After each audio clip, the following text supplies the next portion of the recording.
Where is the kingdom now? Talk to me, somebody. It's your job to begin to release the kingdom authority from within you. And you do that by operating on kingdom principle. Amen? I told you yesterday the administrator of the kingdom is who? Who is the administrator of the kingdom that is within you? The Holy Spirit, okay? And so you see the kingdom is about the king and his rule and his citizens. It's not members. Because the people who call members do not necessarily measure up to real kingdom principle or the real kingdom citizenship. They don't measure up.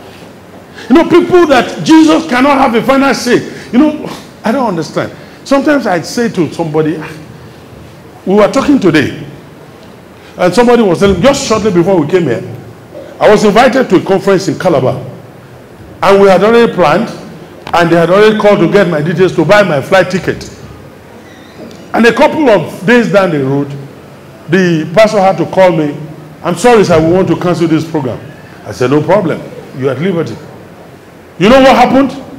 The church accountant has stolen the church blind. Church accountant has stolen the church blind, that they had no more money to do anything in church. Members do that. Kingdom citizens don't do that.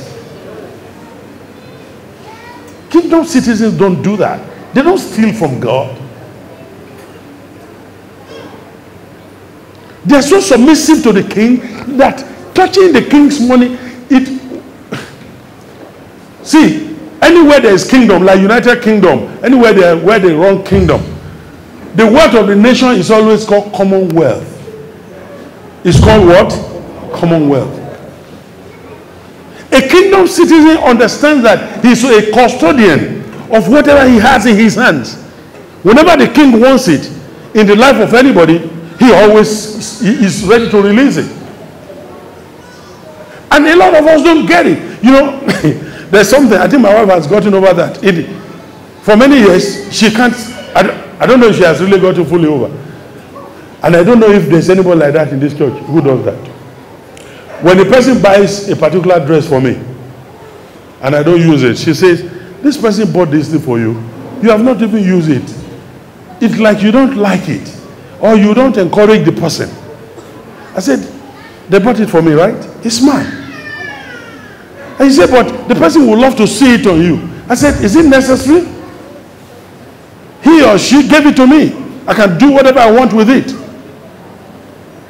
I said, by the way, I'm led to give this one to somebody like that. He said, this is not fair. You should give the one that you bought. It was given to you, it's not fair. How many of you ever heard that? How many of you feel obliged to use that thing? Over the years, she has understood that. She herself now, the things you give to her, she gives her. I remember she wanted to give her, was it a bag or something? She said, let me give it. I said, that thing was a gift to you. And I said, that thing is a gift to. I said, he said, is it not my own? I said, I got you right there. You know, because we always feel indebted. Excuse me. What? And somebody said, Pastor, it's like that shirt. You don't like it. I said, what happened? He said, I have not seen it in your body. I said, oh, every day I wear the shirt, I must come to your body. Already I'm giving it out.